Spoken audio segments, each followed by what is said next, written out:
Good Monday morning. It's great to have you with us today. I'm Riley Benson. We are following several major stories this morning. School districts canceling in-person classes as some low-country counties are under a tropical storm warning.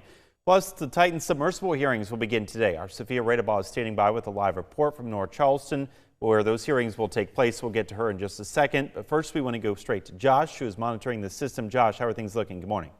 Well, right now we're looking pretty good across most of the area. The worst of these impacts are going to be to the north of us, up across Horry County, going into southeast North Carolina. Now we're going to get some impacts, but nothing significant. It's not going to be anything more than a breezy day with just some passing showers as the tropical storm, or what will probably be a tropical storm later today, makes its closest approach to us, either coming onshore in Georgetown or Horry counties most likely, then moving up into the PD, then eventually into the Midlands and into central North Carolina, where it dies back just a bit over the middle part of the week. As we look at scattered showers on Viper radar this morning, most of those have been concentrated across Williamsburg and Georgetown counties, occasionally making their way down into parts of Berkeley County and Dorchester County, even upper Charleston County this morning. There will be some scattered showers, and you can see that on Viper radar as we start to see the center of whatever this is. Does it become Helene? Does it remain non-tropical? It's quite possible either situation works.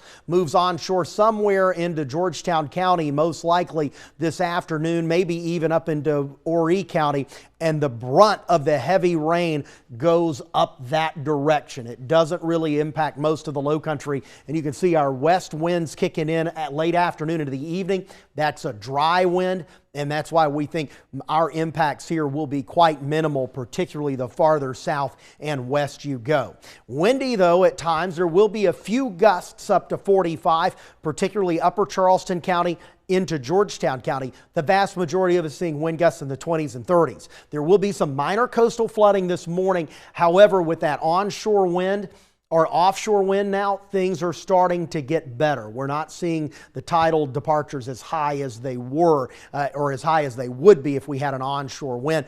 Plus, we are still dealing with high surf and rip currents too.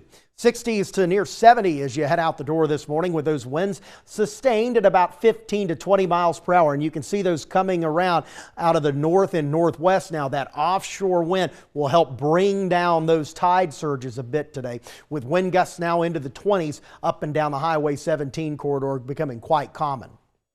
Low 70s at 9 o'clock, around 75 at noon, 76 at 3, 74 at 6, and 70 degrees at 9 o'clock, with off and on showers through the day. Rain probability right down the middle at about 40%.